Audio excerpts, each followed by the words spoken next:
ഭാഗ്യവർദ്ധനവിന് രത്നധാരണം അനുകൂലമോ? നമസ്കാരം, എല്ലാ മാന്യ പ്രേക്ഷകർക്കും നവഗ്രഹ ആസ്ട്രോസറിന്റെ പുതിയൊരു അധ്യായത്തിലേക്ക് സ്വാഗതം.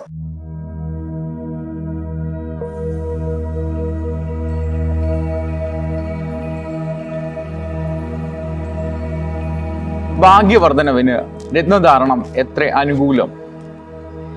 എല്ലാവരും ഭാഗ്യവർദ്ധനവിന് വേണ്ടി രത്നങ്ങൾ ധരിക്കാറുണ്ട്. എന്നാൽ പലപ്പോഴും അത് നക്ഷത്രങ്ങളുടെ നക്ഷത്രാധിപന്മാരെ അടിസ്ഥാനമാക്കിയുള്ള ചാർട്ട് അടിസ്ഥാനമാക്കിയോ ദശാകാലം അടിസ്ഥാനമാക്കിയോ ഒക്കെയാണ് പലപ്പോഴും രത്നങ്ങൾ ധരിക്കുന്നത്. പല രത്ന വിൽപ്പന ശാലകളിലും ചില ചാർട്ടുകളൊക്കെ ഉണ്ടാവും. അപ്പോൾ അവർ പറയും, അത് നോക്കി അശ്വതി, മകം, മൂലം നക്ഷത്രാധിപൻ കേതു, അപ്പൊ കേതുവിന് വൈഡൂര്യം ധരിക്കുന്നത് നല്ലതാണ്.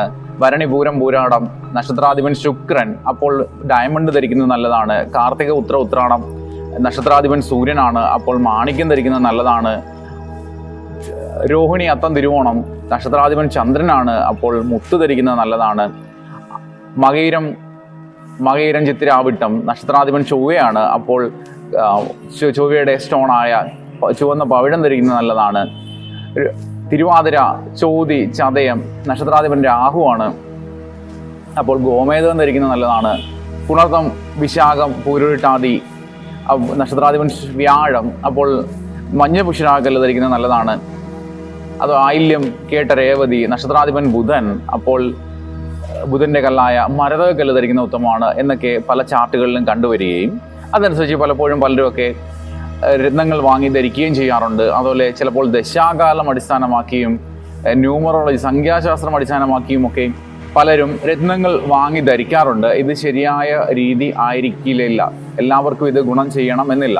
രത്നധാരണത്തിൻ്റെ ശരിയായ രീതി ഒരു വ്യക്തിയുടെ ജാതകം പരിശോധിച്ച് ആ ജാതകത്തിലെ ഗ്രഹങ്ങളുടെ ബലാബലങ്ങൾ വിശദമായി പരിശോധിച്ച് അതിൽ ഏത് ഗ്രഹത്തെയാണോ കൂടുതൽ ബലപ്പെടുത്തേണ്ടത് ആ ഗ്രഹത്തിൻ്റെ അനുയോജ്യമായ രത്നം, അനുയോജ്യമായ തൂക്കത്തിലുള്ളത് മോതിരമാക്കി അനുയോജ്യമായ വിരലിൽ അതിൻ്റെ അനുയോജ്യമായ സമയത്തും അനുയോജ്യമായ ദിവസത്തിലും ധരിക്കുന്നതിലൂടെ അവർക്ക് വളരെ ഗുണാനുഭവങ്ങൾ ഉണ്ടാകാറുണ്ട്. എന്നാലും ചില കല്ലുകളൊക്കെ പൊതുവായി ധരിക്കാവുന്നതാണ്. ഏതൊരാൾക്ക് വേണമെങ്കിലും, മുത്ത് ഒക്കെ വേണമെങ്കിൽ ഏതൊരാൾക്കും ധരിക്കാവുന്നതാണ്. പക്ഷേ നമ്മൾക്ക് ജാതകവശാൽ അനുകൂലമല്ലാത്ത സ്റ്റോണുകളാണ് ധരിക്കുന്നതെങ്കിൽ അത് വിപരീത ഫലവും ഉണ്ടാക്കാറുണ്ട്. എല്ലാ ഭരണി, പൂരം, പൂരാടം നക്ഷത്രക്കാർക്കും ഡയമണ്ട്, വജ്രം ഉത്തമമായ കല്ല് ആകണമെന്നില്ല. ഡയമണ്ട് അനുകൂലമല്ലാത്തവർ അത് ധരിച്ചു കഴിഞ്ഞാൽ വളരെ പ്രതികൂലമായ ബുദ്ധിമുട്ടുകൾ ഉണ്ടാകുന്നതായി കണ്ടുവരാറുണ്ട്. അതുപോലെ എല്ലാ മകയിരം, ചിത്തിരാവിട്ട നക്ഷത്രക്കാർക്കും ചുവന്ന പവിഴക്കല്ല് അനുകൂലമാകണമെന്നില്ല. അത് അനുകൂലമല്ലാത്തവർ അത് ധരിച്ചു കഴിഞ്ഞാലും അതിന് കൃത്യമായ അളവിലല്ല അത് മോതിരം ധരിക്കുന്നതെങ്കിലും ഉദ്ദേശിക്കുന്ന ഗുണം ലഭിക്കുകയില്ല. പക്ഷേ ചില അപകട ബുദ്ധിമുട്ടുകൾ ഒക്കെ ഉണ്ടാകുകയും ചെയ്തു വരുന്നു. അപ്പോൾ അവരവരുടെ വ്യക്തിപരമായി അവരവരുടെ ജാതകം പരിശോധിച്ച് അതിൻ്റെ ഗ്രഹങ്ങളുടെ ബലാബലങ്ങളുടെ അടിസ്ഥാനത്തിൽ ഏത് ഗ്രഹത്തെ അനുകൂലമാക്കി ബലപ്പെടുത്തിയാൽ നമുക്ക് കൂടുതൽ ഗുണമുണ്ടാകാം എന്ന് മനസ്സിലാക്കിക്കൊണ്ട് വേണം രത്നങ്ങൾ ധരിക്കേണ്ടത്.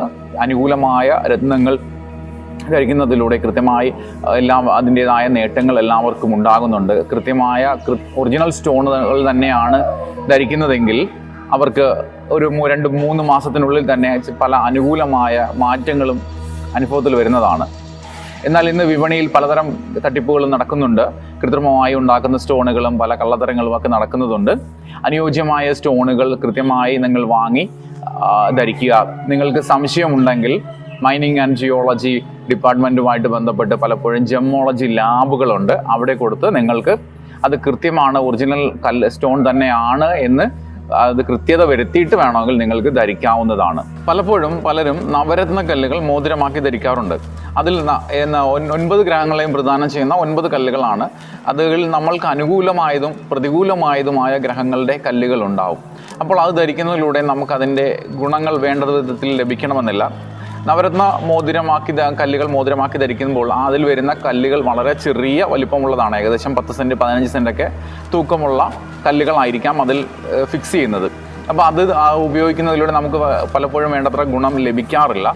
എന്നാൽ വ്യക്തിപരമായി നമ്മളുടെ ജാതകം പരിശോധിച്ച് നമുക്ക് ഏറ്റവും വേണ്ട കല്ലുകൾ ഏതാണെന്ന് മനസ്സിലാക്കി ആ കല്ല് കുറച്ച് വലിപ്പമുള്ളത് ആ വ്യക്തിയുടെ ജാതകത്തെ അടിസ്ഥാനമാക്കി ആ ഗ്രഹത്തിൻ്റെ തൂക്കം എത്ര വേണമെന്ന് നിശ്ചയിക്കുകയും അത് ഒരു കല്ല് മാത്രമായോ അല്ലെങ്കിൽ ഒന്നിലധികം കല്ലുകളുടെ കോമ്പിനേഷനായോ ധരിക്കാറുണ്ട്. അത് ഓരോ കല്ലുകളും ഓരോ വ്യത്യസ്തമായ വിരലുകളിലാണ് ധരിക്കേണ്ടത്. അതനുസരിച്ച് അതിൻ്റെ ദിവസവും സമയവും കാലവും അനുസരിച്ച് അനുയോജ്യമായ വിധത്തിൽ അത് മോതിരം തയ്യാറാക്കി ധരിക്കുകയാണെങ്കിൽ അവർക്ക് വേണ്ടവിധ ഗുണങ്ങൾ ഉണ്ടാകുന്നതായി കണ്ടുവരുന്നുണ്ട്. നിങ്ങളിങ്ങനെ ഏതെങ്കിലും കല്ലുകൾ ധരിച്ചിട്ട് നിങ്ങൾക്ക് എന്തെങ്കിലും നേട്ടങ്ങളൊക്കെ ഉണ്ടായിട്ടുണ്ടെങ്കിൽ അതൊന്ന് കമൻറ്റ് ചെയ്തേക്കുക.